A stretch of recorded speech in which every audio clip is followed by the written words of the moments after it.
trust him. We can trust him. Yeah. Oh, yeah. If there's one thing we can count on, it's God will never let us down, and we can trust everything he does. He keeps his promises, we know, because yeah, the word of the Lord holds true. We can trust him, we can trust him. Yeah, the word of the Lord holds true. We can trust him, we can trust him.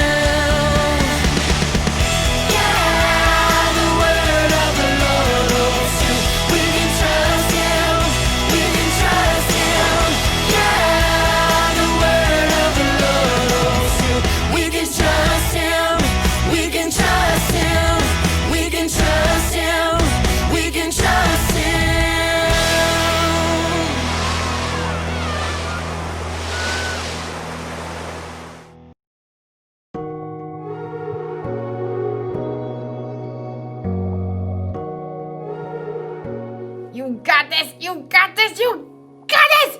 You have got this! Yay! Yeah! Now we're focused.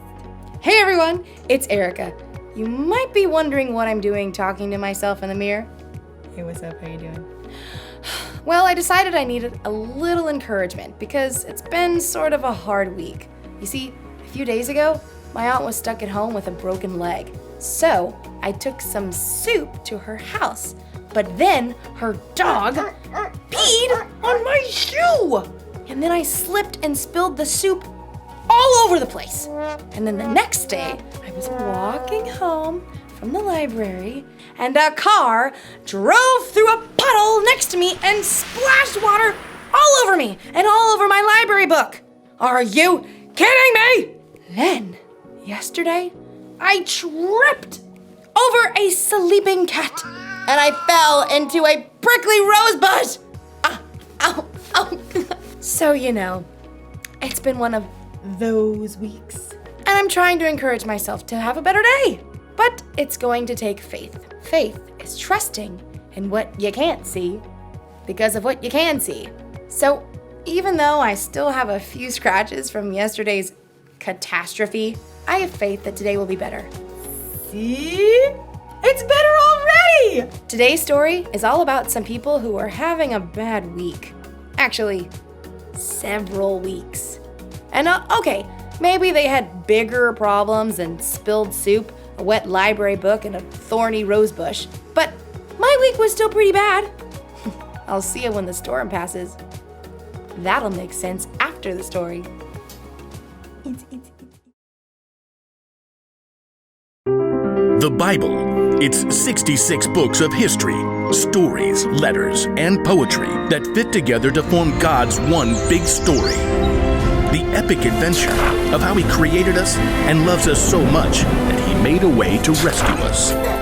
As we travel through the Bible, from Genesis to Revelation, we discover people who met God and found their lives changed forever. Now, for an amazing story, inspired by the book of Acts, chapters 27 and 28. Paul faced many difficult days because he taught so boldly about Jesus. He was beaten, made fun of, thrown into jail, and run out of town. At last, in Jerusalem, Paul was arrested by Roman soldiers after a mob tried to kill him. He speaks against our law! Get rid of that guy! Paul paced in his prison cell. The Lord stood next to him. Be brave. You have told people about me in Jerusalem. You must do the same in Rome. Because a group of Jews were plotting to kill him, Paul was taken to the governor in Caesarea. From there, he was ordered to Rome to stand trial before Caesar. Then, he was handed off to a Roman commander for the sea journey. I am Julius of the Imperial Guard. I am very imperious, but also a reasonable human being. Glad to hear it. Julius allowed Paul to visit with friends as they stopped at the port city of Sidon. From there, they sailed around Cyprus, transferred to a ship from Egypt, carrying grain to Italy. The ship fought against the wind for many days until they arrived in a town on the island of Crete called Fair Havens. It was already well into October, a risky time for sea travel. Men, I can see that our trip is going to be dangerous. The ship will be lost, and our own lives will be in danger. A reasonable concern. The pilot and ship's owner wanted to reach a better harbor for the winter.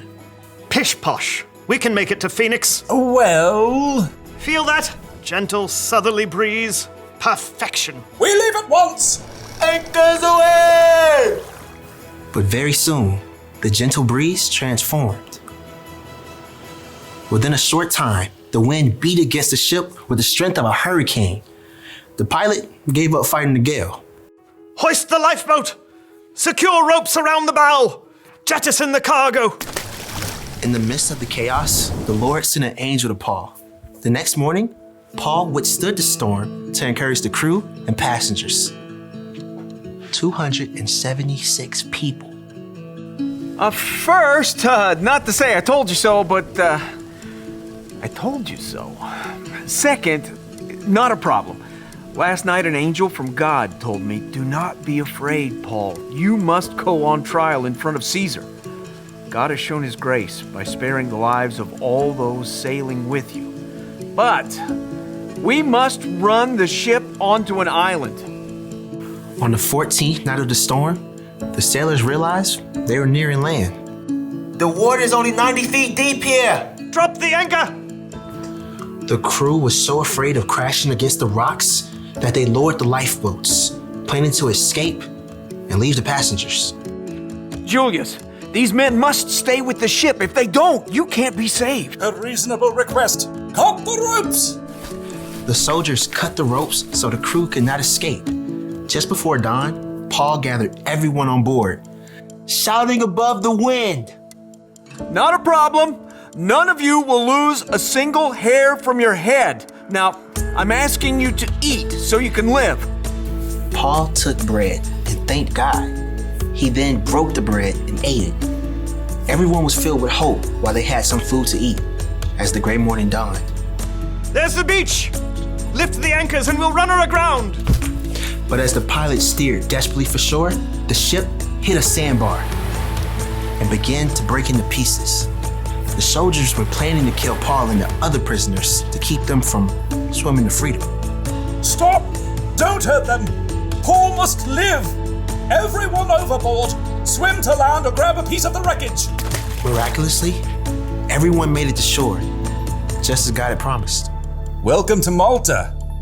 The people of Malta were unusually kind as they built a fire to welcome this large group of wet and stranded visitors. I'll fetch some more firewood. Paul tossed sticks into the fire. Then, a deadly snake slithered out and sunk his teeth into Paul's hand. This man must be a murderer. The gods won't let him live. Not a problem. Totally fine. Paul simply shook the snake into the fire. When the people saw he was unharmed, they decided he was a god. Publius, a chief official, welcomed Paul and the others into his home. Take whatever you need. Paul discovered that Publius, his father, was very sick, so he prayed. Jesus, please, heal this man. Publius, his father, was made well. All the sick people on the island flocked to see Paul, and they too were healed. Paul had so much respect on Malta that when it was time to leave, the people of Malta gave him all the supplies they needed. Bon voyage! At long last, Paul neared Rome. The believers had heard he was on his way and traveled to meet him. Welcome to Rome. I thank God for you all. In Rome, Paul was allowed to live in his own home, under guard. For 2 years, he welcomed anyone who came to see him. He told Jews and Gentiles alike the good news of Jesus, just as God promised he would.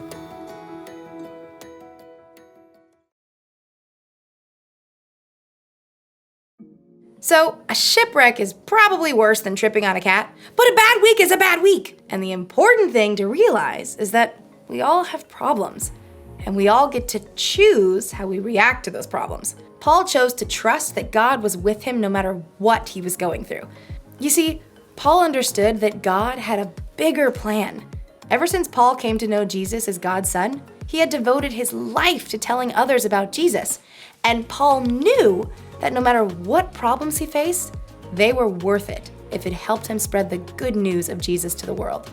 So Paul didn't necessarily focus on the storm, the shipwreck, and the snake bite like they were problems. Instead, he trusted that God was leading him somewhere. He trusted that God had a plan. And Paul's not the only person who can change focus like that.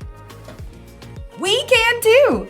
When we hope and trust in Jesus, it can change how we look at our problems. That's the one thing to remember today.